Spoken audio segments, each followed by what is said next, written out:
Good evening साथियों। आज हम लोग सेट 4 लेकर के आए हैं बीपीएससी ट्री के लिए। ठीक है, आई होप कि आपको वीडियो अच्छा लग रहा होगा और डिस्कशन भी अच्छा लग रहा होगा। ठीक है, तो हम लोग आज हम एनसीईआरटी यानी जो क्वेश्चन है, क्वेश्चन का जो आधार है बिल्कुल एनसीईआरटी पे है। किस पे? एनसीईआरटी पे है। पूछा जा सकता है, पूछने की संभावना है, चाहे जो भी एग्जाम हो। ये नहीं कि बीपीएससी ट्री, बीपीएससी टीचर के अलावा भी, चूंकि साइंस सबके लिए एक ही है ना। साइंस ऐसा ना कि एग्जाम अगर आयोग चेंज हो जाता तो एग्जाम चेंज हो जाएगा, ऐसा नहीं है। अगर आप बीपीएससी दे रहे हैं तो ठीक, एसएससी दे रहे हैं तो उसके लिए भी आएगा, बीपीएससी दे रहे हैं उसके लिए भी आएगा। इन केस आप एसआई दरोगा के लिए एग्जाम देंगे तो उसके लिए भी साइंस से ही पढ़ना है। सीजीएल देखना चाहते हैं तो सीजीएल में भी यही साइंस आएगा। सब के लिए साइंस अलग नहीं आता है। ठीक है, चल आइए हम लोग क्वेश्चन पे आते हैं, बात करते हैं। क्वेश्चन क्योंकि कंप्लीट सेट आपके साथ जो है ना आपके पास आ रहा है, कंप्लीट डिस्कशन भी हो रहा है और अच्छे अंदाज में हो रहा है। आपके स्क्रीन पे क्वेश्चन है। क्वेश्चन क्या कह रहा है? Choose the incorrect statement. तो अब जब भी ये बात आएगी तो देखिए हमारा उस टॉपिक पे कमांड होना चाहिए इनकरेक्ट बताने के लिए, स्टेटमेंट बताने के लिए। तो अब आपके पास उतना समय रहा नहीं, तो मैं क्वेश्चन के माध्यम से ही आपके जो है ना आप तक कंसेप्ट देने की कोशिश करूंगा। ठीक है, कह रहा है क्या? देखिए सबसे पहले जानिए फ्लेमिंग राइट हैंड रूल। यानी फ्लेमिंग ने 2 रूल दिया, राइट हैंड और लेफ्ट हैंड। तो ये समझिए पहले कि राइट हैंड कहाँ यूज होगा और लेफ्ट हैंड कहाँ यूज होगा। ठीक है, यानी फ्लेमिंग साइंटिस्ट है जिन्होंने 2 रूल दिया। कौन कौन रूल दिया? एक राइट हैंड रूल और एक left hand rule. Right hand rule जो यूज होगा वो जनरेटर में यूज होगा। कहाँ यूज होगा? ये याद रखें, VVI इंपॉर्टेंट होगा। यानी फ्लेमिंग का राइट हैंड रूल कहाँ यूज किए जाएंगे? जनरेटर में यूज किए जाएंगे। फ्लेमिंग का लेफ्ट हैंड रूल कहाँ पे? तो ये मोटर में। पहला क्वेश्चन बन गया। चलिए, जिसमें से इसमें भी यानी राइट हैंड रूल लिया, यानी 3 ही फिंगर लिया। क्या लिया? 3 फिंगर लिया। चलिए राइट हैंड रूल है, ये आपके सामने स्क्रीन पे दिख रहा होगा राइट हैंड रूल। ये है थंब। ठीक है, इसको कहेंगे जस्ट इसके बगल वाला फिंगर इंडेक्स फिंगर कह लीजिए, और ये है मिडिल फिंगर। ठीक है ना। तो ये वो फ्लेमिंग राइट हैंड की बात करें या लेफ्ट हैंड की बात करें, थंब जो है थ्रस्ट या मोशन की डायरेक्शन को बताया था। ये फिंगर जो है यानी इंडेक्स फिंगर, ये आपको बताया था, क्या बताया था? ये मैग्नेटिक फील्ड के डायरेक्शन को बताया था। आए बात समझ? यानी चुंबकीय क्षेत्र के डायरेक्शन को बताया था इंडेक्स फिंगर। ये मिडिल फिंगर है, ये जो है बताया था क्या? करंट। राइट हैंड रूल में इंड्यूस्ड करंट की बात किया था। राइट हैंड रूल में क्या किया था? Induced current. अब आपके सामने आएगा कि व्हाट इज इंड्यूस्ड करंट। तो इंड्यूस्ड करंट कहते उसको है कि जब किसी वायर में मैग्नेटिज्म आ जाता है, क्या आता है? मैग्नेटिक नेचर आ जाता है, तो उसमें हुए इलेक्ट्रिक का जो डेवलपमेंट होता है उसी को हम लोग कहते हैं इंड्यूस्ड करंट कहते हैं। यानी किसी वायर में मैग्नेटिज्म नेचर, जब मैग्नेटिक नेचर कब बना, यानी किसी तार में चुंबकीय गुण कब आएगा? जब उस तार से इलेक्ट्रिसिटी पास कराया जाएगा। तो इस प्रोसेस को हम लोग कहते हैं इलेक्ट्रोमैग्नेटिक। मतलब वो तार में पहले मैग्नेटिक वाला गुण नहीं था, इलेक्ट्रिसिटी के पास कराने के बाद उसमें कैसा आया? मैग्नेटिक गुण आया है, इसीलिए इसको बोला जाता है इलेक्ट्रोमैग्नेटिक गुण। तो याद रहेगा 3 पॉइंट। यानी थंब जो दिया था वो मोशन से रिलेटेड था। यहां नहीं, यह थंब जो है किससे? मोशन कहिए या थ्रस्ट कहिए, फोर्स कहिए। मिडिल इंडेक्स फिंगर जो था हमारा, इंडेक्स फिंगर जो था ये मैग्नेटिक फील्ड के डायरेक्शन से था। और करंट फिंगर जो था बीच वाला मिडिल फिंगर जिसको कहते हैं आप, ये आपका करंट। राइट हैंड रूल में इंड्यूस्ड करंट था। क्या था? यानी लगातार करंट नहीं, एक सर्टेन टाइम पे जो इलेक्ट्रिसिटी यानी करंट का जो डेवलपमेंट हुआ है उसी को कहा जाता है इंड्यूस्ड करंट। राइट। चलिए अब ऑप्शन में पढ़ते हैं। Fleming right hand rule is a simple rule to know the direction of induced current. बिल्कुल सही है। यानी इसके अकॉर्डिंग इंड्यूस्ड करंट का डायरेक्शन आया था, कौन दिया था? ये मिडिल फिंगर दिया था। राइट, राइट हैंड रूल से। राइट हैंड रूल किसके लिए? जनरेटर के लिए। नेक्स्ट ऑप्शन आइए। The right hand thumb rules use to find the direction of magnetic field due to the current of carrying conductor. ठीक है, चलिए बिल्कुल आगे नेक्स्ट क्वेश्चन आइए। The difference between the direct and alternating current is the direct current always flow in one direction and where are the alternative current reverse its direction. बिल्कुल, यानी DC जो होता था एक ही दिशा में जाता है, एसी जो होता है वो फ्लैक्चुएट करता रहता है इस तरह से। इसीलिए मोर डेंजरियस हो जाता कौन? AC current. क्योंकि इसमें एसी का झटका जब लगेगा तो क्या होगा? सर्टेन टाइम में ऊपर जाएगा फिर नीचे फेंकाएगा। डीसी में क्या होगा? स्ट्रेट जाती है। आए बात समझ में? डीसी करंट का खोज किसने किया था? डीसी करंट का खोज आप कमेंट करके मुझे बताएंगे, यानी जिन्होंने बल्ब का आविष्कार किया है उन्होंने ही डीसी करंट का, मैंने हिंट्स आपको दे दिया है। डीसी करंट का खोज किसने किया? जिन्होंने पहली बार बल्ब का आविष्कार किया है उन्होंने ही डीसी करंट दिया है। कमेंट करके हमें जरूर बताएंगे आंसर। चलिए, in India the AC changes direction after every 150 second, नहीं, ये जो है यही इनकरेक्ट लगता है। यानी इंडिया के अंतर्गत जो है एसी करंट जो दिए गए टाइम है उसके हाफ सेकेंड में क्या करता है? चेंज करता है। तो 350 सेकेंड में नहीं, ये क्या होगा? जो टाइम दिया हुआ था ये हाफ ऑलरेडी है, ये 50 दिया हुआ, इसका मतलब 1/100 सेकेंड में ये फ्लक्चुएट करता है, चेंज करता रहता है। ये इंपॉर्टेंट, यही इनकरेक्ट है, बाकी है सब करेक्ट है। चलिए, यहीं पे left hand right hand rule जान लिया फ्लेमिंग का, लेफ्ट हैंड रूल भी जान लीजिए। फ्लेमिंग का लेफ्ट हैंड रूल जो है वो मोटर से रिलेटेड है, ठीक है, जिसमें आपका ये आपको दिख रहा होगा left hand rule, father mother child, father mother child, ये याद रखने का तरीका। F for father, M for mother और C फॉर चाइल्ड, यानी फादर से रिलेटेड क्या होगा? ये फील्ड की, सॉरी फोर्स की बात करेगा, फोर्स बोलिए, मोशन बोलिए। मदर मैग्नेटिक फील्ड के जो डायरेक्शन है उसको बताएगा। Child, child for C for child, C for current, यानी ये जो हमारा मिडिल फिंगर है ये करंट बतावेगा। ये थंब के जो बगल वाला इंडेक्स फिंगर जिसको कहते हैं आप, ये इंडेक्स फिंगर जो है मैग्नेटिक फील्ड के डायरेक्शन को बताएगा, और ये थंब जो है ये मोशन को बताएगा, फोर्स को बताएगा। याद रहेगा। चलिए, फ्लेमिंग लेफ्ट हैंड रूल किसके लिए? मोटर के लिए। राइट हैंड रूल किसके लिए? जनरेटर के लिए। राइट हैंड रूल में इंड्यूस करंट की चर्चा किया गया था, लेफ्ट हैंड रूल में करंट की चर्चा किया गया था। आई बात समझ में? चलिए नेक्स्ट क्वेश्चन, नेक्स्ट क्वेश्चन पे आते हैं हम लोग। The strength of magnetic field inside a long current carrying state solenoid, लंबी धारा प्रवाहित सीधी परिनालिका के अंदर चुंबकीय क्षेत्र की ताकत है। यानी ये सोलेनॉइड कहते हैं किसको है? जैसे एक बार एक क्या है ना कि एक मेटल है, ठीक है, इस पे वायर का क्या किया जाता है? लैपिंग किया जाता है, और इसमें इलेक्ट्रिसिटी पास किया जाता था। ये जो इसके अंदर जो धातु है, इलेक्ट्रिसिटी पास कराने से पहले तक उसमें मैग्नेटिज्म गुण नहीं था, लेकिन जब इलेक्ट्रिसिटी पास कराएगा तो इसके अंदर क्या ऐसा गुण आ गया? मैग्नेटिक गुण आ गया। इसी को कहा जाता है सोलेनॉइड। क्या कहा जाता है? सोलेनॉइड कहा जाता है। आए बात समझ में? तो सोलेनॉइड जो मैग्नेटिक स्ट्रेंथ होगा, यहाँ पे भी ये मैग्नेट पार्ट है, ये भी मैग्नेट पार्ट है, ये भी मैग्नेट पार्ट है, तो यहाँ भी जो उसकी ताकत होगी एक होगा, एक समान जैसा होगा, यहाँ भी उसकी ताकत क्या होगी? एक समान होगी। इससे यह हमारा क्या आंसर पता चला कि मैग्नेटिक फील्ड का जो स्ट्रेंथ होगा सोलेनॉइड में हर जगह इक्वल होगा, एक समान होगा, ठीक है, same at all points. Next question में आते हैं। नेक्स्ट क्वेश्चन आपका, commercial electric motors do not use an electromotor to rotate the armature. ये इलेक्ट्रोमैग्नेट होता है। इलेक्ट्रोमैग्नेट कहते किसको है? इलेक्ट्रोमैग्नेट उसको कहते हैं, यानी जब देखिए इलेक्ट्रो और मैग्नेट दो चीज से मिलकर बना हुआ, मतलब किसी धातु में पहले मैग्नेटिक वाला गुण नहीं था, जब उससे इलेक्ट्रिसिटी पास कराया गया तो उसमें मैग्नेटिक वाला गुण आया। माने इसका मतलब यह हुआ कि इसमें मैग्नेटिक गुण कब आया? जब इससे इलेक्ट्रिसिटी पास कराया गया, तो इसी को हम लोग कहते हैं इलेक्ट्रोमैग्नेट। तो ये हमारा तो इलेक्ट्रोमैग्नेट रोटेट द आर्मेचर, ये सही है। हमारा कह रहा है नॉट यूज, ये सही है। Effectively large number of turns of conducting wire on the current carrying coil, बिल्कुल। यानी आप चाहते हैं कि हमारा वायर जो हमारा मेटल है, धातु है, उसमें मैग्नेटिक नेचर ज्यादा से ज्यादा आए, तो उसमें टर्न कॉइल का क्या होगा? कॉपर कॉइल जो होता है, नंबर ऑफ टर्न्स बढ़ाना पड़ेगा। जितने ज्यादा बढ़ाएंगे उतने ज्यादा इलेक्ट्रिसिटी कंडक्ट होगी। इलेक्ट्रिसिटी जितने ज्यादा जाएगा उसके ज्यादा उसके अंदर जो होगा मैग्नेटिक गुण सबसे ज्यादा आएगा, ठीक है। अब permanent magnet to rotate the armature, यही थोड़ा हमको डाउट लग रहा है, क्योंकि परमानेंट मैग्नेट जो होता है थोड़ा वीक होता है इलेक्ट्रोमैग्नेट से। परमानेंट मैग्नेट जो होता है इलेक्ट्रोमैग्नेट से क्या होता है? वीक होता है, तो ये हमारा यूज नहीं किया जा सकता है। ए soft iron core on which the coil is wounded, यानी ये सही है आपका, ये भी सही है, ये यूज नहीं किया जा सकता। आंसर हमारा क्या हो जाएगा? आंसर हो जाएगा अब परमानेंट मैग्नेट। क्यों? रीजन होगा कि परमानेंट मैग्नेट जो होता है वो वीक होता है विथ रिस्पेक्ट टू इलेक्ट्रोमैग्नेट के। अब यहाँ पे बात किया जा सकता है, क्या मैग्नेट जो होता है लॉस भी होता है क्या? मैग्नेट का जो गुण होता है मैग्नेटिक कैरेक्टर, वो लॉस भी होता है क्या? तो आंसर क्या आएगा आपका? हाँ, किस किस वजह से लॉस होगा? अगर इसको हैमरिंग करेंगे, क्या करेंगे? हैमरिंग करेंगे, इसको चोट पहुंचाएंगे तो लॉस हो जाएगा। दूसरा, इसे अगर हीट करेंगे, ये सब इंपॉर्टेंट है। क्वेश्चन बन सकता है क्या मैग्नेटिक नेचर को, यानी मैग्नेटिक किसी में मैग्नेटिक नेचर है वो घट भी सकता है?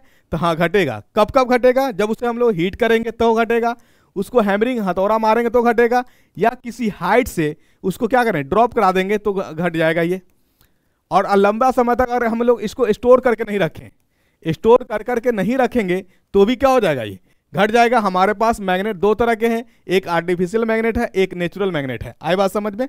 यानी दो तरह के मैग्नेट कौन कौन, एक आर्टिफिशियल मैग्नेट और एक नेचुरल मैग्नेट।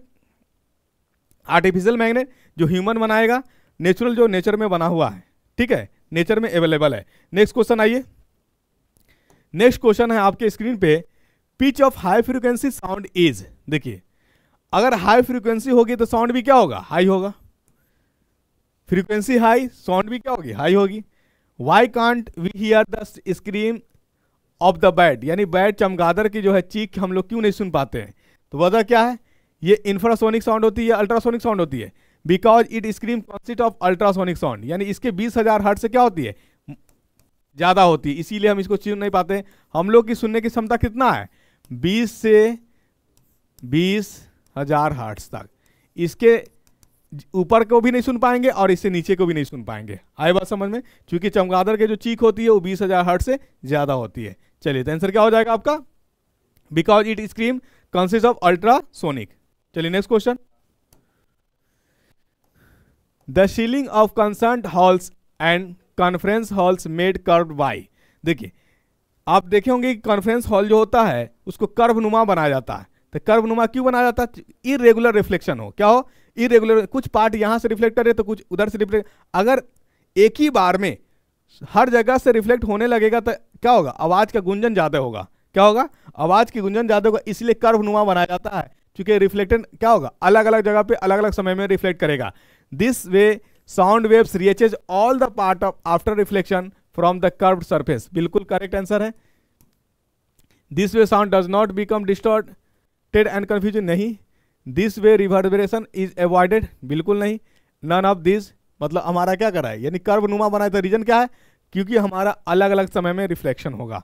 अब आपसे पूछा जा सकता है कि किसी हॉल में जो आवाज बोली जा रही है, आवाज लगाई जा रही है, वो कितना समय बाद आप तक रिपीट होती है। तो ये याद रखिएगा, 1/10 टाइम्स, यानी जो टाइम लग रहा है उसका कितना टाइम्स, 1/10। ये याद रखिएगा, ये इंपॉर्टेंट है।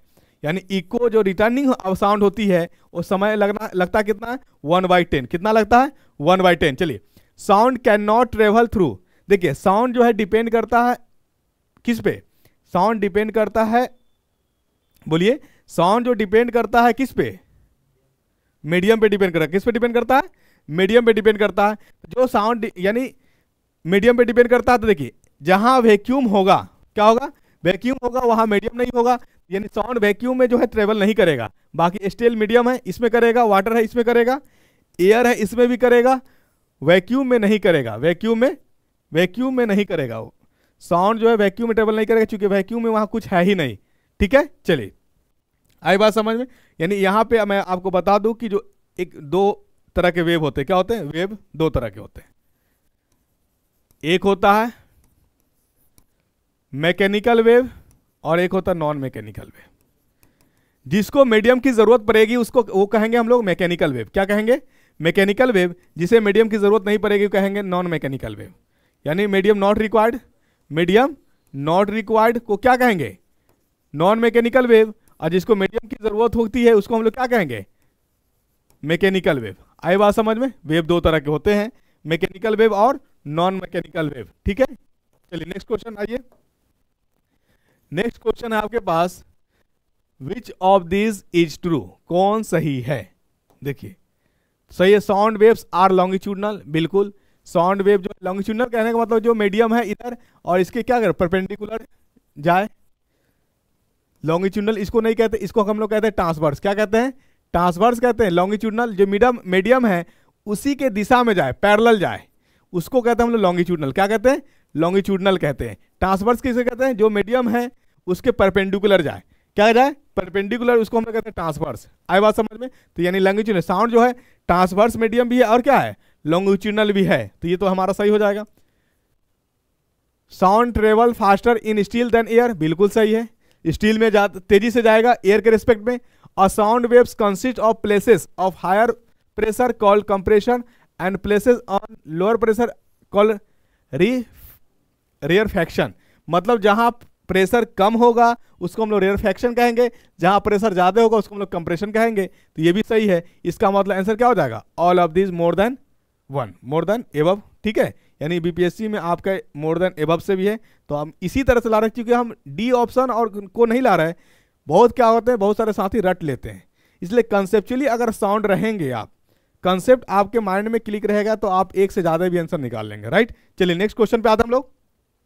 नेक्स्ट क्वेश्चन है आपका, विच of this has the highest velocity, यानी किसमें वेलोसिटी ज्यादा होगा। देखिए, एक हम साधारण व्यवहारिक रूप में बताते हैं आपको। अगर कोई व्यक्ति क्या है ना, गुस्सा में आया हुआ है, क्या है, गुस्सा में आया हुआ है, और किसी वजह से उनको टेंशन है, वहां पे आप बात करिए, तो बात करने की जो लहजा होगा, टोन होगा, वो क्या होगा, इंक्रीज, तेजी के साथ बोलेंगे। तो यही चीज होता है, जब टेम्परेचर बढ़ता है तो साउंड भी क्या होता है, बढ़ता है।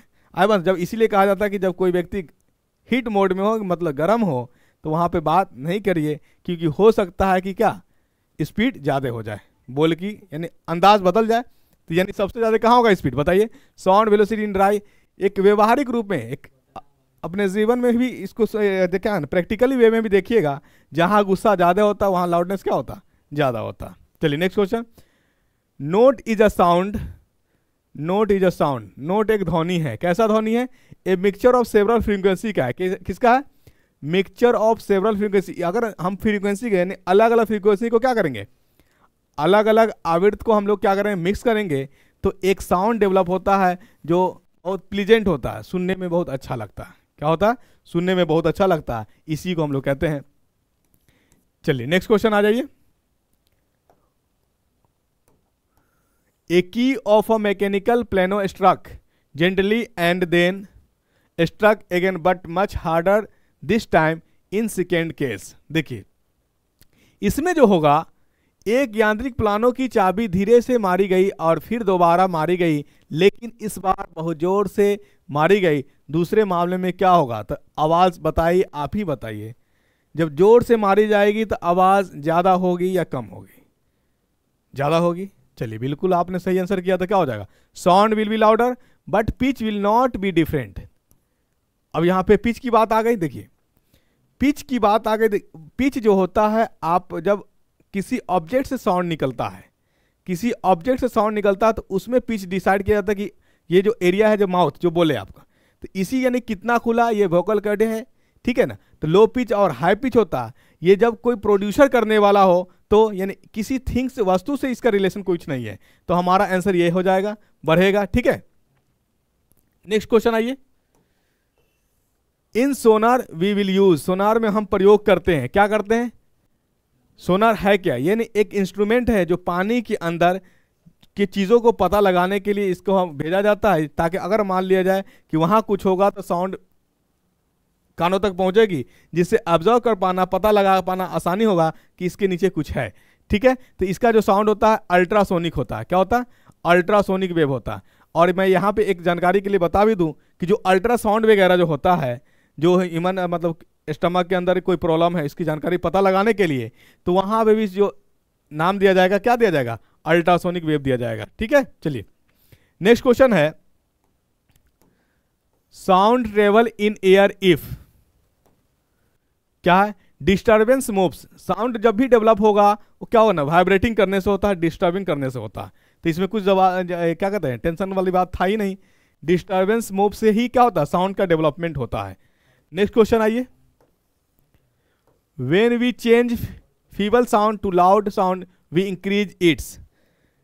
आप चाहते हैं कि आवाज को क्या करिए, ध्वनि को तेज करना चाहते हैं, तो एम्पलीट्यूड को बढ़ाना पड़ेगा। क्या करना पड़ेगा? एम्पलीट्यूड को बढ़ाना पड़ेगा, क्योंकि लाउडनेस जो होता है डायरेक्टली प्रोपोर्शनल होता है एम्पलीट्यूड के। यहां पे लिख लीजिएगा, लाउडनेस बढ़ेगा इसका मतलब एम्पलीट्यूड बढ़ेगा। इसका मतलब दोनों के बीच रिलेशन कैसा, समानुपाती का। कैसा? समानुपाती का। याद रखिएगा, लाउडनेस बढ़ेगा तो एम्पलीट्यूड बढ़ेगा। आए बात समझ में? इसका मतलब यह हुआ कि लाउडनेस इज डायरेक्टली प्रोपोर्शनल किसका है, एम्पलीट्यूड का है। तो आप कमजोर ध्वनि को तेज ध्वनि करना चाह रहे हैं तो क्या बढ़ाना पड़ेगा, एम्पलीट्यूड बढ़ाना पड़ेगा। चलिए next question. Earthquake produces which kind of sounds before the main shock wave Begins. यानी भूकंप मुख्य आघात तरंग शुरू होने से पहले किस प्रकार की ध्वनि उत्पन्न करती है। किस प्रकार की ध्वनि उत्पन्न करती है? तो ये जो अर्थक्वेक जो होती है ना, उसमें जो साउंड डेवलप होता है उसमें होता है इंफ्रासाउंड। क्या होता है? इंफ्रासाउंड होता है, मतलब 20 हर्ट्ज से भी क्या होता है? कम होता है। चलिए, इंफ्रासाउंड कैम से सुना जा सकता है। कौन सुन सकता है? Infrasound can be heard by, सुना जा सकता है किसके द्वारा? बैट के द्वारा, चमगादड़ के द्वारा। ठीक है, चलिए नेक्स्ट क्वेश्चन आइए। नेक्स्ट क्वेश्चन है, the body is said to move with simple harmonic motion, its acceleration is, इस एक्सलेशन इज यानी कहा जाता है कि शरीर सरल हार्मोनिक के साथ चलता है, गति यदि यह त्वरण है, तो ये त्वरण है सिंपल हार्मोनिक मोशन, साउंड से रिलेशन है। ये जो होता है ना सिंपल हार्मोनिक मोशन जो होता है, जो इक्वेशन होता है इसका एक्स ए साइन ओमेगा टी, ठीक है, यहाँ पे भी आता है क्या? तो ओमेगा टी हो गया, तो यहाँ पे क्या हो जाता? ओमेगा टी प्लस फाइव, ये इक्वेशन है इसका एसएचएम का। ठीक है ना, तो यहाँ पे कह रहा है क्या कह रहा है? Proportional to the distance from the point of reference the direct to, ये हमारा पोजीशन है। क्या है? ये हमारा पोजीशन, ये एम्पलीट्यूड है। बताइए एम्पलीट्यूड और पोजीशन में कैसा रिलेशन है? समानुपाती का रिलेशन है। तो proportional to the distance from the point of reference and direction to are the its, बिल्कुल सही है, ये करेक्ट आंसर हो जाएगा। चलिए नेक्स्ट क्वेश्चन आइए। नेक्स्ट क्वेश्चन आपके पास, if simple harmonic motion is represented by a cos omega t plus five, then omega है, ये क्या है? इसको हम लोग कहते हैं ओमेगा। तो ये ओमेगा को रिप्रेजेंट किया जाता है एंगुलर फ्रीक्वेंसी से। ये क्या है? Angular frequency. Angular frequency BPSC एक क्वेश्चन पूछी थी इस बार वेलोसिटी निकालने के लिए, ठीक है, तो हम क्वेश्चन करा दिए थे वो वाला, तो उसी से हम आधारित, ये चूंकि हो सकता है कि थ्योरी बेस्ड क्वेश्चन आ जाए तो ये बन जाएगा आपका। ठीक है, चलिए, तो ओमेगा जो होता है क्या होता है? एंगुलर फ्रीक्वेंसी होता है। क्या होता है? एंगुलर फ्रीक्वेंसी होता है। आई बात समझ में? चलिए नेक्स्ट क्वेश्चन है, the displacement of a particle varies with time according to the relation. यहां पे देखिए दो तरह के दिया है, ये जो है ना ये एम्पलीट्यूड कहलाता है, ये भी क्या कहलाता है? यानी कॉस का कोफिशिएंट जो है, साइन का कोफिशिएंट या कॉस का कोफिशिएंट जो आगे लगा हुआ है, ये एम्पलीट्यूड कहलाएगा। तो यहां पे जो वेक्टर सम होगा हमारा, जो रिलेशन आ जाएगा किसका? क्या पूछ रहा है? The displacement of a particle varies with time according to the relation, किसी कण का विस्थापन समय के साथ संबंध के अनुसार बदलता रहता है। इसके लिए कुछ नहीं, इसका स्क्वायर प्लस इसका स्क्वायर अंडर रूट कर दीजिए, ए स्क्वायर प्लस बी स्क्वायर, कुछ नहीं करना है। अगर आंसर है ऑप्शन में तो ठीक है। The motion is SHM with amplitude भी ये रूट है, ए स्क्वायर प्लस बी स्क्वायर। जब भी इस तरह का दिखे तो आप डायरेक्ट आंसर कर दीजिएगा। चलिए नेक्स्ट क्वेश्चन, ध्वनि की तीव्रता आयाम पर निर्भर करती है। ठीक है, बिल्कुल, यानी इंटेंसिटी ऑफ साउंड जो है, इंटेंसिटी ऑफ साउंड जो है क्या कहते हैं? डिपेंड करती है किस पे? आयाम पे। ध्वनि की गुणवत्ता जो है, ध्वनि की गुणवत्ता, आइए, loudness of sound depends on amplitude. ठीक है, हमने अभी बताया कि लाउडनेस बढ़ेगा तो एम्पलीट्यूड क्या होगा? बढ़ेगा, डायरेक्टली प्रोपोर्शनल है। दूसरा क्या? Quality of sound depends on wave form, मतलब देखिए वेव लेंथ पे भी क्या करता है? डिपेंड करता है। तो दोनों बात क्या है? सही है इसका, दोनों बात सही है। तो बोथ ए एंड बी क्या होगा? करेक्ट होगा। Both A and B is correct, both A and B is correct. चलिए नेक्स्ट क्वेश्चन है आपका।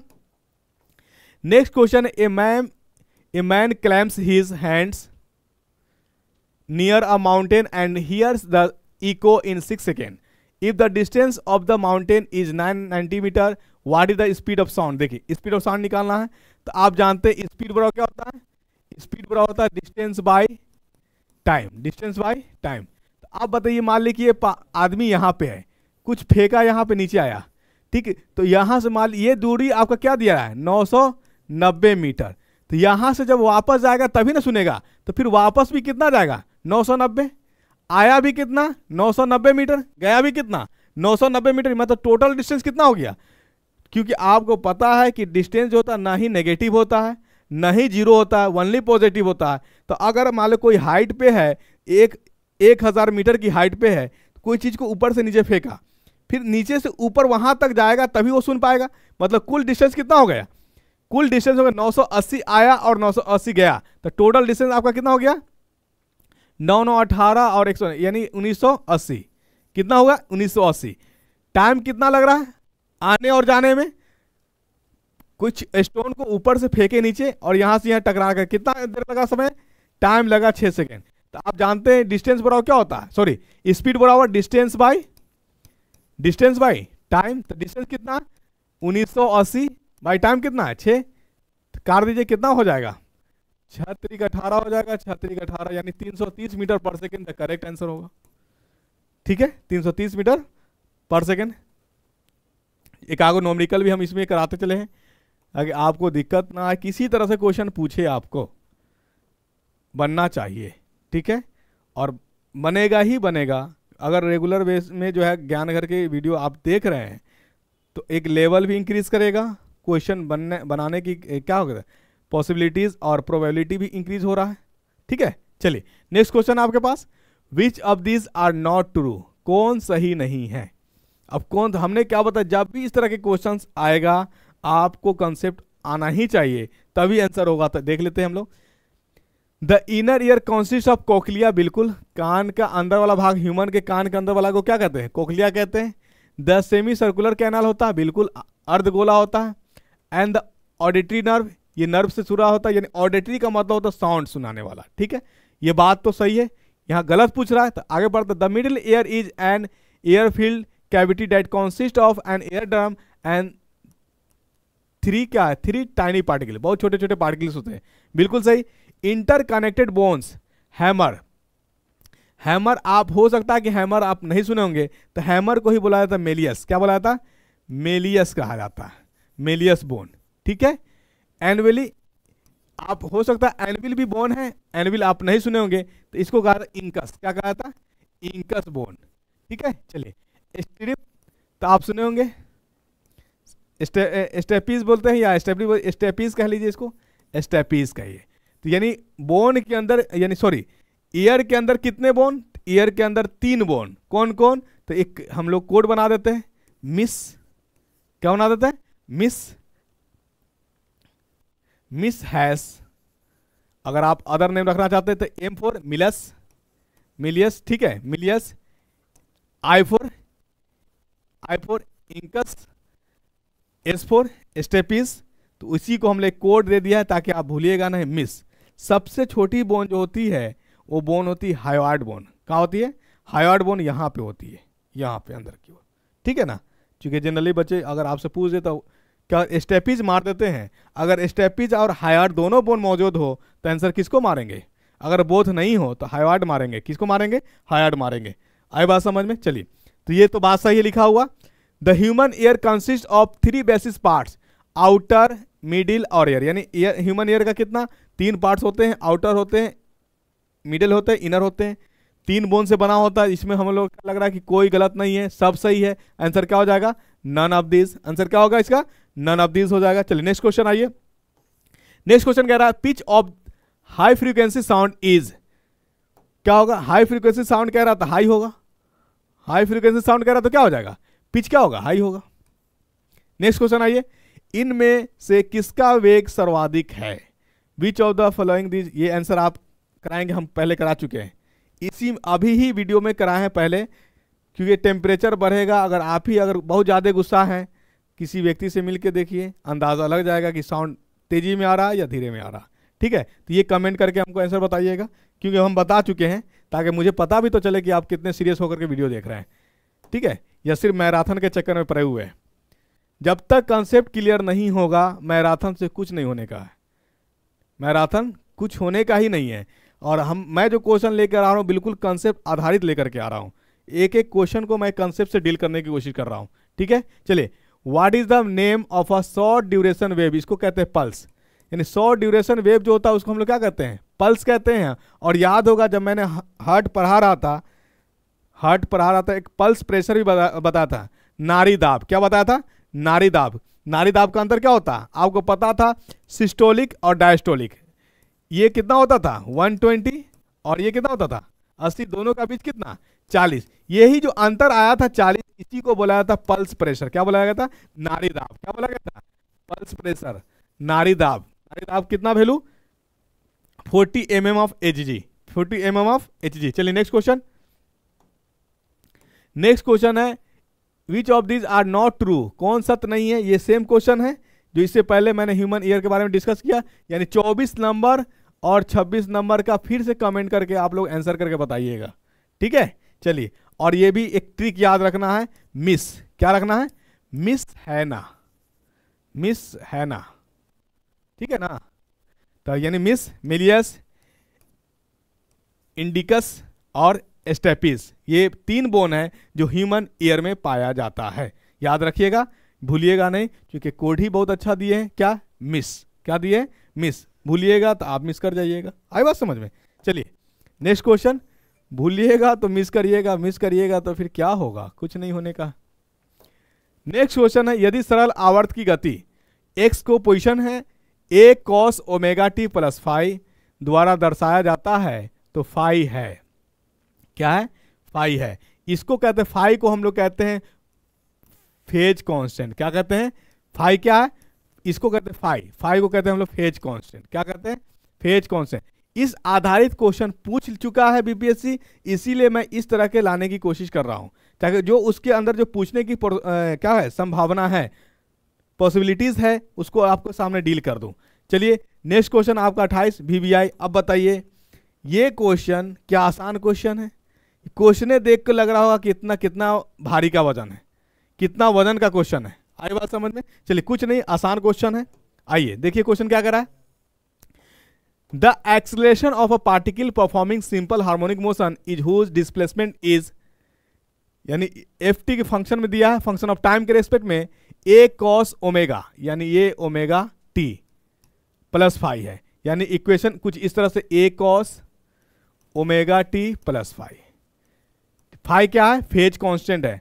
यहां पे आपसे पूछ क्या रहा है, एक्सेलरेशन पूछ रहा है, क्या पूछ रहा है, एक्सेलरेशन पूछ रहा है। आपका एक बार x दिया है, x क्या दिया है, a cos omega t plus phi, a cos omega t plus phi. चलिए अब यहां पे मैं आपको थोड़ा डिफरेंस, जब मान ले कि पोजीशन दे दे, क्या दे दे, पोजीशन दे दे, और वहां से वेलोसिटी पूछे, जैसे मान लो सपोज कीजिए कि आपको दे दिया x, डिस्टेंस दे दिया है, ठीक है, डिस्टेंस दे दिया है, मान लेते हैं 2x², क्या देते हैं, 2x², और आपसे इसका वेलोसिटी पूछे, तो जब x के फंक्शन में जाए और डिफरेंशिएट, या क्या कहते हैं, वेलोसिटी पूछे, तो कुछ नहीं, इसका करना पड़ता है डिफरेंशिएशन, क्या करना पड़ता है, डिफरेंशिएशन करना पड़ता है। तो जो पावर होता है वो मल्टीप्लाई होता है, तो मान लेते हैं यहाँ पे n पावर है, तो n इंटू 2x, और इसमें जो पावर है n-1 होता है, n-1 होता है।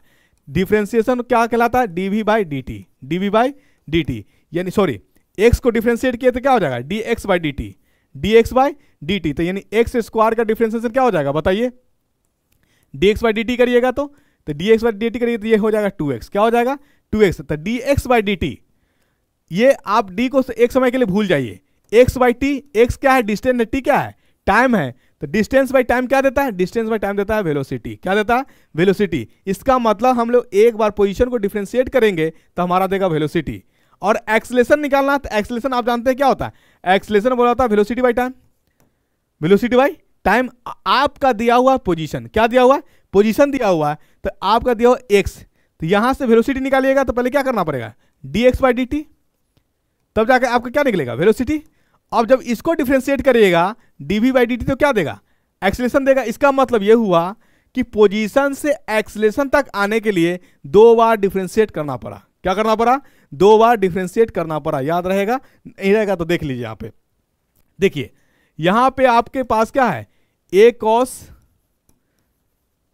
ओमेगा टी है, a cos ओमेगा टी गुना करिएगा और प्लस क्या हो जाएगा, यानी ये हमारा फाई है, a cos omega t into phi है आपके पास। चलिए ठीक है, ये हमारा कांस्टेंट है, कांस्टेंट कुछ भी रहेगा, नंबर यानी कांस्टेंट 2 3 4 5 6 7 8 कुछ भी रहेगा, कांस्टेंट का डिफरेंशिएशन होता है 0। याद रखिएगा, कांस्टेंट का डिफरेंशिएशन होता है क्या, 0 होता है। चलिए यहां पे डिफरेंस करिए, हमारे फंक्शन में क्या है, कॉस है, कॉस का डिफरेंशिएशन एक बार करिएगा dx/dt, तो ये देगा हमारा भी, क्या देगा ये भी देगा। तो ये कॉस का डिफरेंशिएशन होता है माइनस साइन, क्या होता है, माइनस साइन, क्या होता है, माइनस साइन होता है। तो क्या हो जाएगा, माइनस a ओमेगा साइन, जिस तरह से ओमेगा टी, फाई तो हमारा रहेगा, ये अपना ब्रैकेट में कर लीजिए, क्या करिए, इसको ब्रैकेट में कर लीजिए, कोई दिक्कत नहीं है। अब क्या करिए, तो हमारा वेलोसिटी हो गया। पूछ क्या रहा, एक्सेलरेशन, फिर इसको डिफ्रेंशिएट करिएगा, फिर इसको डिफरेंस, तो ये हमारा एक्सलेशन जब आएगा तो फिर क्या होगा, dv by dt।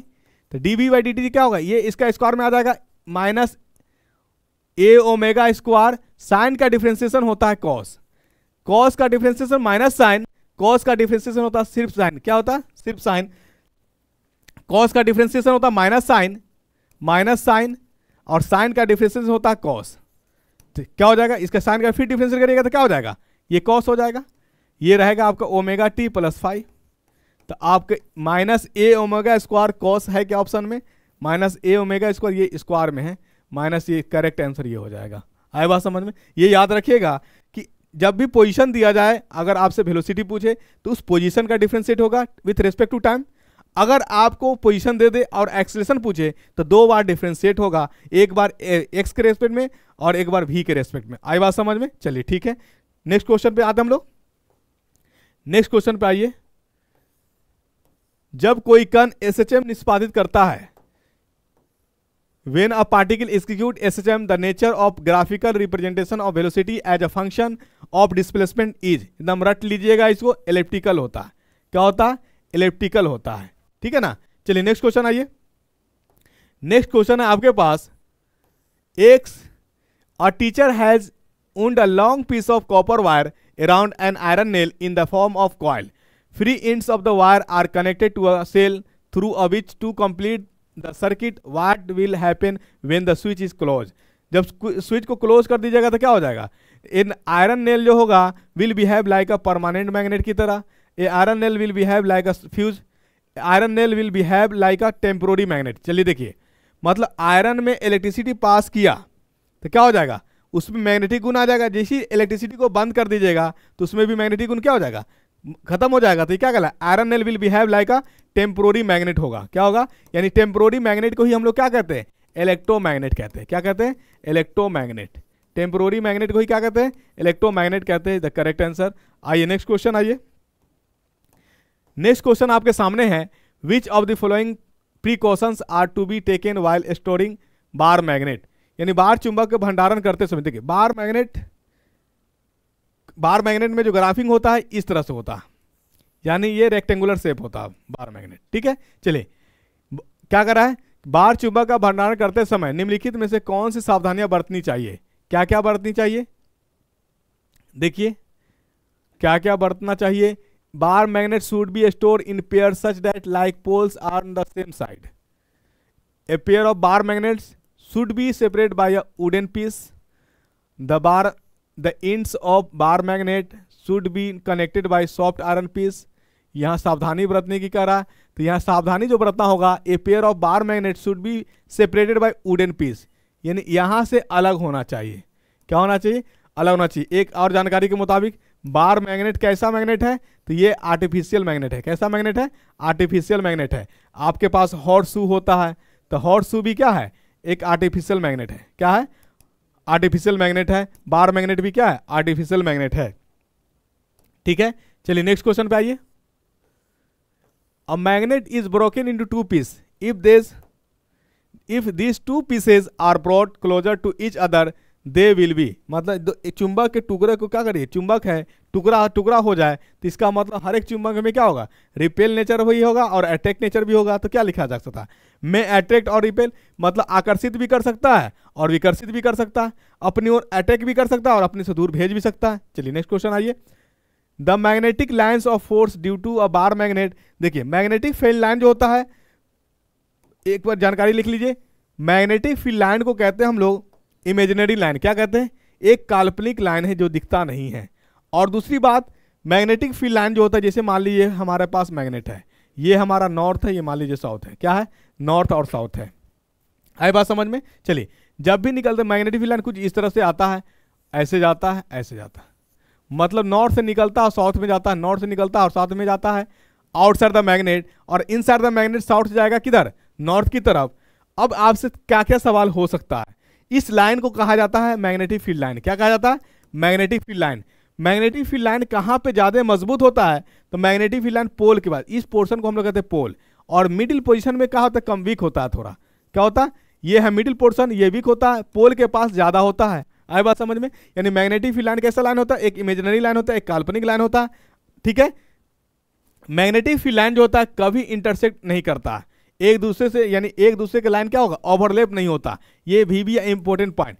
Magnetic field line जो होता है, magnetic field line never intersect, never intersect, कभी इंटरसेक्ट नहीं करेगा। मैग्नेटिक फील्ड जो होता है पोल के पास ज्यादा स्ट्रांग होता है with respect to middle position, ठीक है।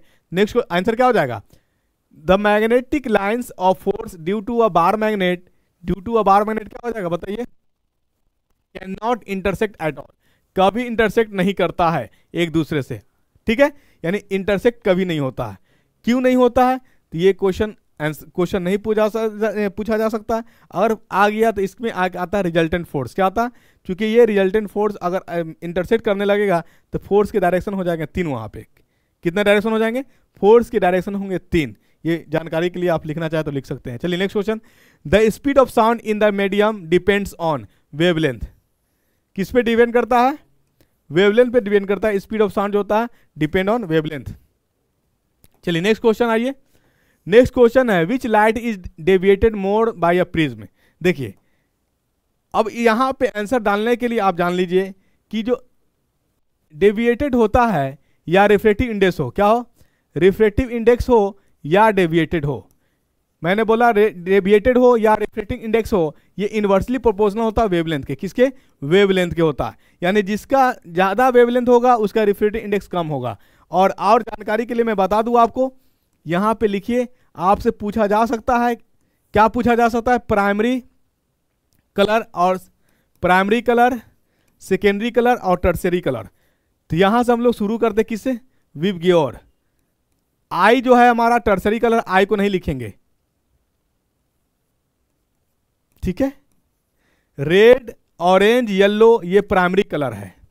VBI, ज्ञान घर से ही आपको बहुत सारी चीजें बताई जाएगी, ठीक है ना, इसको याद रखिएगा। प्राइमरी कलर कौन कौन है, प्राइमरी कलर है आपका रेड, ऑरेंज और येलो, ठीक है। सेकेंडरी कौन कौन है, वायलेट, ब्लू और ग्रीन। कौन कौन है, वायलेट, ब्लू और ग्रीन हमारा क्या हो जाएगा, सेकेंडरी हो जाएगा।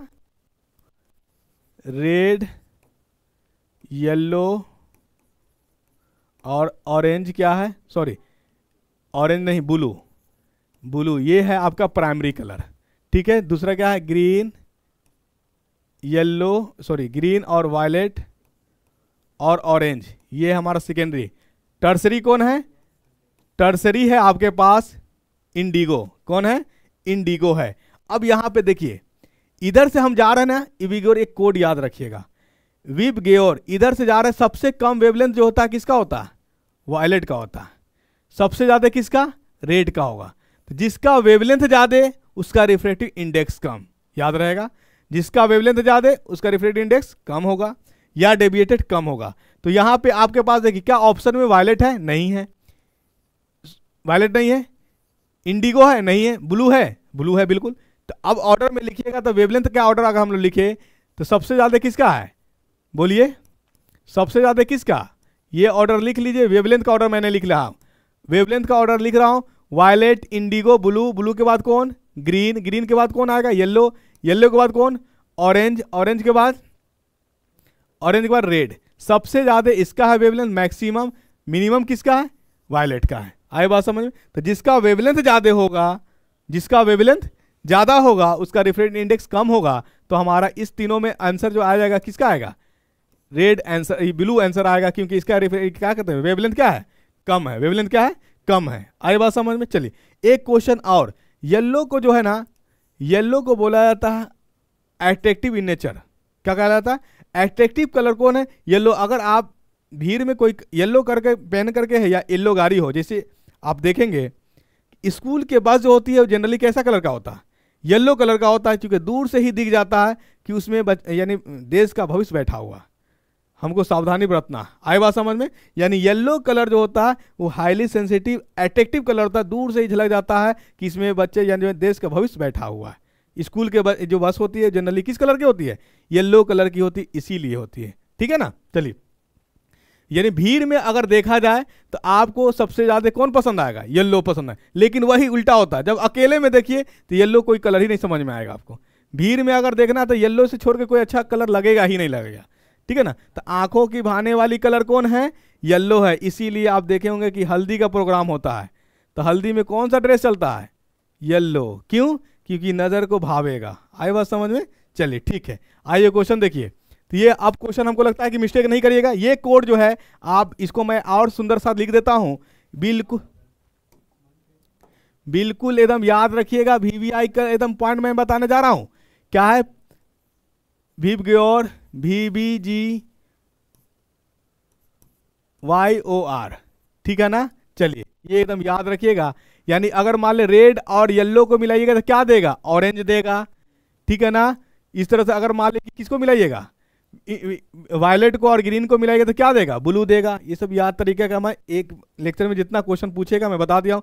सबसे ज्यादा वेवलेंथ किसका, रेड का। सबसे कम वेवलेंथ किसका, वायलेट का। इसीलिए जिसका वेवलेंथ कम होगा उसका रिफ्रेक्टिव इंडेक्स ज्यादा होगा, ठीक है ना, याद रहेगा। चलिए आइए, यानी इसका आंसर क्या हो जाएगा, ब्लू। नेक्स्ट क्वेश्चन पे आइए। 60 डिग्री के ध्रुवन कोण वाले माध्यम का अपवर्तनांक क्या है। ये अपवर्तनांक पूछेगा, पोलराइजेशन पूछेगा, इसका एक फॉर्मूला लगाइएगा। n बराबर होता है tan theta, n equal to tan theta. अब एंगल दिया हुआ, आपका एंगल दिया हुआ है तो एंगल दिया हुआ तो n निकल जाएगा यहां से। tan क्या हो जाएगा, tan 60 डिग्री।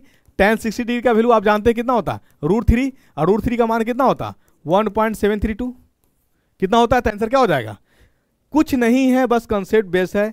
अगर आप थोड़ा सा भी सीरियस यानी सीरियस होकर के देखेंगे वीडियो को, है ना, तो जरूर है, यानी बहुत अनकरीब है कि असफलता आपके करीब है, ठीक है ना। लाइटली अगर देखेंगे, मैराथन में कुछ होने जाने का है नहीं।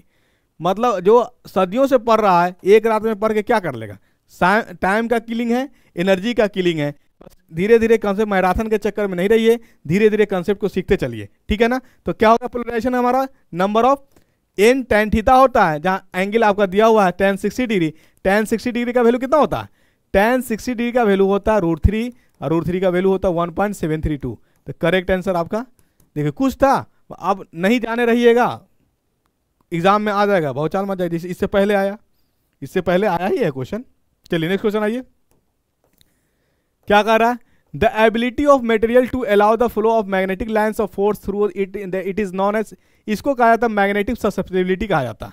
इस टर्म को क्या कहा जाता है, मैग्नेटिक ससेप्टिबिलिटी, ठीक है, कुछ नहीं कहा। मैग्नेटिक ससेप्टिबिलिटी क्या था, एक टर्म ही है, एक डिफिनेशन है। यानी मैग्नेटिक ससेप्टिबिलिटी का डिफिनेशन क्या है, the ability of material to allow the flow of magnetic lines of force through it is known as magnetic susceptibility, परिभाषा है, ठीक है ना। इसका देखना है क्या है, तो ये परिभाषा लिखा हुआ, the device use in satellite to recharge their batteries, यानी बैटरीज को जब रिचार्ज कर सैटेलाइट से तो सोलर कहलाएगा। ऑप्शन में है ही, आपको मार दीजिए सोलर। एलईडी का फुल फॉर्म आपके पास होगा तो, अगर पता होगा तो हमें कमेंट करके बताइएगा जरा। ये मैं इसलिए पूछ दिया हूं क्योंकि हो सकता है कि एग्जाम में आ जाए, क्योंकि ये सब पॉसिबिलिटीज है पूछने का। तो एलईडी का फुल फॉर्म हमें बताइएगा कमेंट करके जरूर, ठीक है, हमें आपके कमेंट का इंतजार रहेगा। आई बात समझ में। रदरफोर्ड मॉडल जो है वाज अनेबल टू एक्सप्लेन, ये स्टेबिलिटी यानी एटम्स की स्टेबिलिटी के बारे में बताने से क्या रह गए थे, असमर्थ रह गए थे। एटम्स के स्टेबिलिटी के बारे में नहीं बताया, तो आंसर क्या हो जाएगा, stability of an atom. Next question आइए, तो यहां पे देख लीजिए, what is photo electric effect. Photo electric effect उसको कहा जाता है जब इलेक्ट्रॉन किसी पार्टिकल्स पे पड़ता है, इमिट होता है, और वहां से फोटोन का रिलीज होना, बंडल, यानी फोटोन को कहा जाता है एनर्जी का बंडल, उसका रिलीज होना, वो कहलाता है फोटो इलेक्ट्रिक इफेक्ट। यानी किसी लाइट का किसी मेटल पे पड़ना, वहां से इलेक्ट्रॉन का रिलीज होना कहलाता फोटो इलेक्ट्रिक इफेक्ट। इसका उदाहरण अगर आपसे पूछा जाए तो आप कह दीजिएगा स्वचालित गेट। जैसे आप कहीं जाते होंगे, उसमें देखते हैं कि सेंसर लगा हुआ, ऑटोमेटिक गेट खुलती है, नहीं, वहां होता क्या है कि वहां आप जो लाइट है, लाइट तो है, लाइट पड़ा और आपसे पर करके क्या हुआ, उसके गेट तक पहुंचा, और वहां पे जाते यहाँ इलेक्ट्रॉन क्या हुआ, मूव किया। इलेक्ट्रॉन के मूव करने के कारण गेट क्या हुआ, खुला है। इसी को कहा जाता है फोटो इलेक्ट्रिक इफेक्ट। कभी कभी आप देते हैं लॉकर सिस्टम में, जो बैंक वगैरह में पैसा आप लॉक रखते हैं, तो वहां अगर अनजान व्यक्ति पहुंच जाए तो सायरन क्या होने लगता, बजने लगता। वजह यही होता है कि उस व्यक्ति पे प्रकाश पड़ा, उससे प्रकाश टकरा करके वहां मेटल पे पड़ा, मेटल पे पड़ने के बाद वहां इलेक्ट्रॉन क्या हुआ, रिलीज हुआ, रिलीज करने के कारण साउंड क्या हुआ, जो आवाज आई तो पता चल जाता है कि यहाँ पे कोई आदमी एंट्री मार लिया है। आए बात समझ में? तो एग्जांपल आप बता सकते हैं, स्टेबिलिटी ऑफ एन एटम पता चल गया। चलिए नेक्स्ट क्वेश्चन आइए।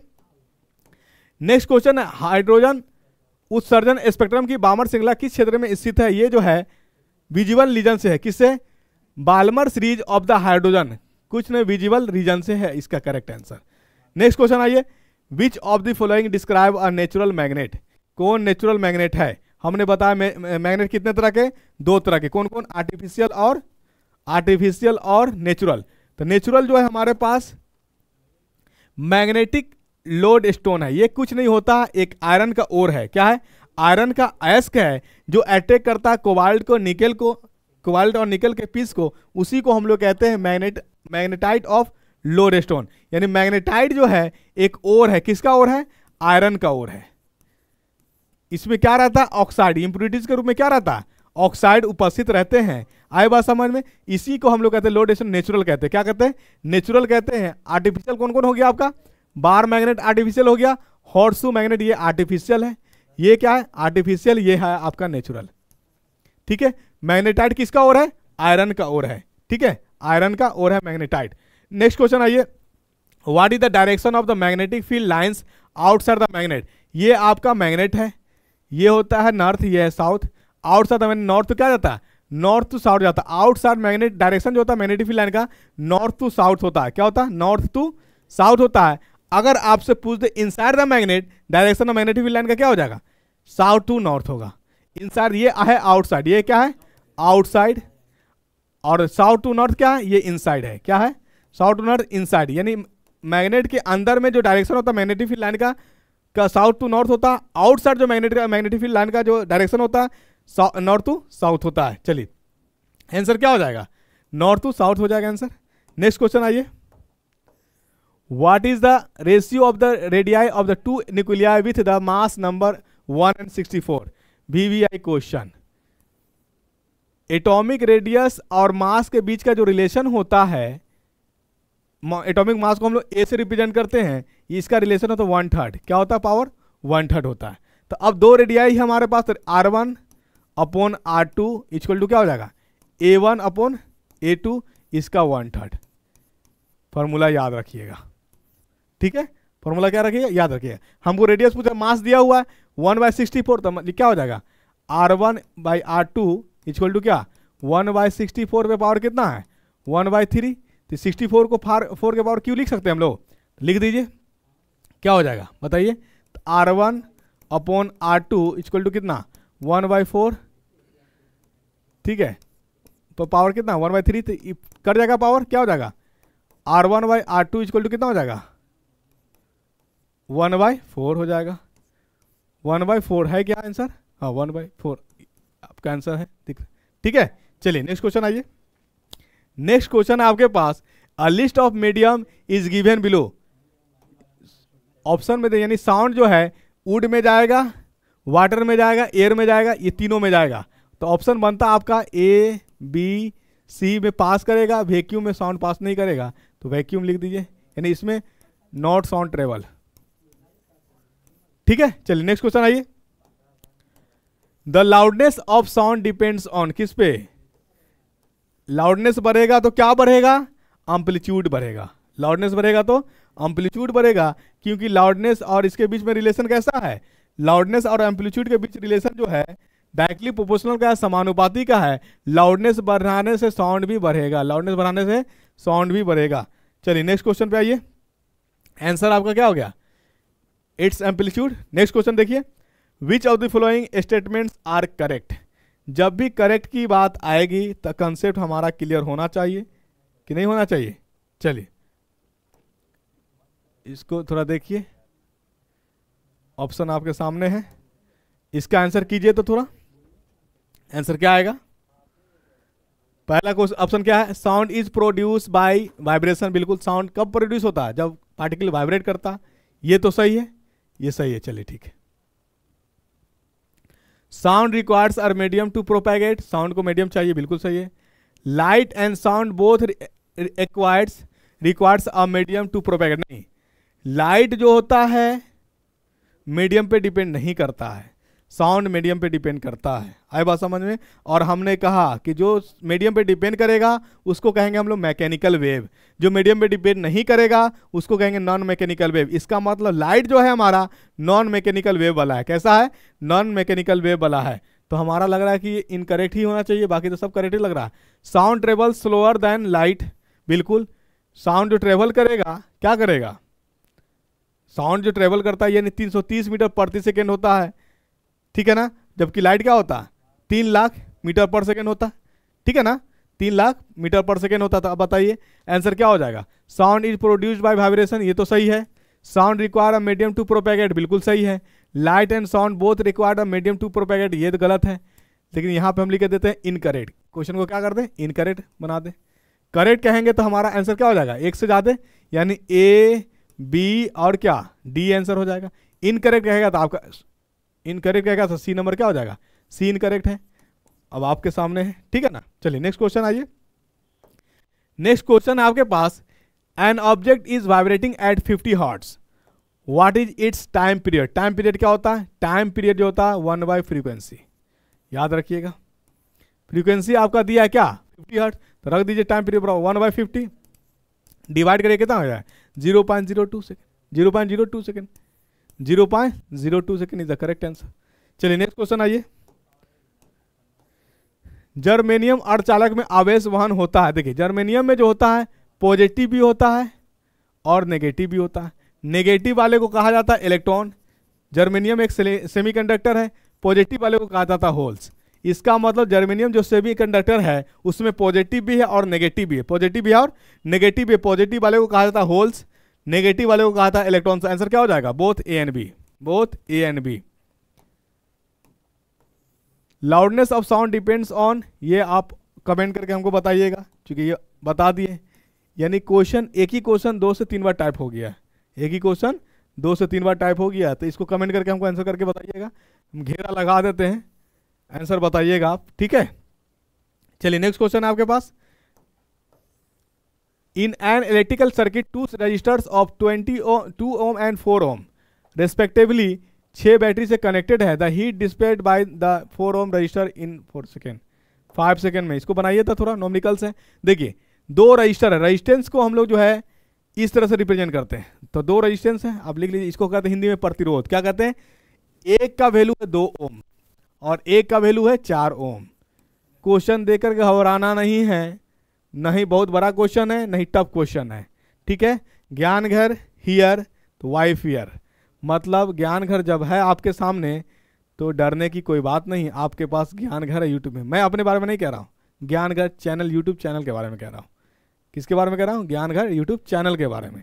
जब ज्ञान घर है आपके पास तो डरने की कोई बात नहीं है। इस सिंबल को हम लोग कहते हैं प्रतिरोध। 2 ओम दिया हुआ, 4 ओम दिया हुआ, दोनों कह रहा कनेक्ट श्रेणी क्रम में, तो जोड़ दीजिए सीधे। श्रेणी क्रम मतलब सीधा। अब जब इसको बैटरी से जोड़िएगा, कितना बैटरी है? 6 वोल्ट, तो करंट में जाएगा ना, हो कि नहीं जाएगा? बताइए। करंट जावेगा, कितना करंट जावेगा तो निकालेंगे। सीरीज का एक खास बात यह है कि उसमें वोल्ट अलग होता है बट करंट सेम होता है। नोट करके लिख लीजिएगा। श्रेणी क्रम में अगर कोई प्रतिरोध कनेक्टेड है, जोड़ा गया है, तो वोल्टेज जो होता है डिफरेंट होता है बट करंट क्या होता है? सेम होता है। तो करंट कितना होगा निकालेंगे, करंट तो दिया हुआ नहीं है। तो इसको जोड़िए श्रेणी क्रम में, तो एक होता है समतुल्य आर इक्विवेलेंट, तो जो प्रतिरोध दिया हुआ उसको जोड़ दीजिए R1 + R2। R1 का वैल्यू 2 है, R2 का वैल्यू कितना है? 4 है, तो आर इक्विवेलेंट कितना हो गया? 6 ओम। टोटल हमारा इफेक्टिव निकल के कितना आ गया? 6 ओम निकल गया। कितना वोल्ट सप्लाई कर रहे हैं? 6 वोल्ट सप्लाई कर रहे हैं, तो करंट कितना हो जाएगा? ओम्स लॉ जानते हैं, Ohm's law equal to V = IR। Ohm's law से आपको ये वोल्ट दिया हुआ 6 आर, ये है आर इक्विवेलेंट जो टोटल इफेक्टिव निकला। आर इफेक्टिव ये जो लेंगे हम लोग, किसका लेंगे? नहीं कंफ्यूज नहीं होना। जो सर्किट में दिया हुआ उसको पहले इफेक्टिव निकालिएगा, इक्विवेलेंट निकालिएगा, तब जाकर यहाँ पुट करिएगा। तो ये हमारा 6 है, तो यहाँ से I निकल जाएगा। I बराबर क्या हो जाएगा? V/R। तो 6/6 कितना हो जाएगा? 1 एम्पियर। यानी करंट कितना जा रहा है इसमें? 1 एम्पियर जा रहा। अब 1 एम्पियर करंट का वैल्यू निकल गया आपका। आपको पता है कि जब श्रेणी क्रम की बात किया जाएगा तो जो करंट यहाँ आएगा वही करंट यहाँ भी जाएगा। मतलब अब हीट 2 ओम में पूछे तो चाहे 4 ओम में पूछे तो करंट दोनों में समान जाएगा, करंट दोनों में समान जाएगा। हीट पूछा है आपका, हीट का फॉर्मूला होता है H equal to I square R T, H equal to I square R T. I का वैल्यू कितना, आई का वैल्यू आपके पास आ गया कितना 1, आर का वैल्यू कितना, किस पे निकालना है 4 पे निकालना है, किस पे निकालना है हाँ 4 ओम पे निकालना, इस पे निकालना। तो आर का वैल्यू कितना रखिएगा 4, कितना समय तक 5 सेकेंड तक कर दीजिए, कितना 4 5 20। हीट जो है, हीट का ऐसा मात्रक होता है जूल, क्या होता है, हीट हो एनर्जी हो सबका ऐसा मात्रक क्या होता है जूल होता है। सबसे स्मॉलेस्ट यूनिट एनर्जी का क्या होता है इलेक्ट्रॉन वोल्ट होता है, क्या होता है इलेक्ट्रॉन वोल्ट। तो ये 20 जूल आंसर है क्या, ये आंसर रहा। अब देख लेते हैं नेक्स्ट क्वेश्चन। नहीं है आप क्वेश्चन, अब जो है आप हमें कमेंट करके ज़रूर बताइएगा। यकीन मानिए आप सभी के लिए ज्ञान घर बहुत मेहनत कर रही है, वो क्वेश्चन को टारगेट करने की कोशिश कर रही है जो क्वेश्चन आपके एग्जाम में पूछने की संभावनाएं हैं, और कहीं ना कहीं किसी न किसी एग्जाम में क्वेश्चन पूछा हुआ है, ठीक है। और मैं ये नहीं बताने जा रहा हूँ कि एनसीईआरटी एग्जाम्पलर है या कॉम्पिटिटिव है, ये आप जब तैयारी कर रहे होंगे तो आपको खुद ब खुद आइडिया लग रहा होगा कि क्वेश्चन का स्टैंडर्ड क्या है और क्वेश्चन कहाँ का है, ठीक है। चलिए, तो आप जो है ज्ञान घर के साथ बने रहिए, जो भी वीडियो जा रहा है कंप्लीट देखिए। एग्जाम से पहले तक जो है आपको अच्छा लेवल हो जाएगा और अच्छा एक परफॉर्मेंस भी आएगा, स्कोर भी अच्छा आएगा। आप जब एग्जाम दे करके आइएगा तो ज्ञान घर को जरूर याद करिएगा, ठीक है। Best of luck, thank you.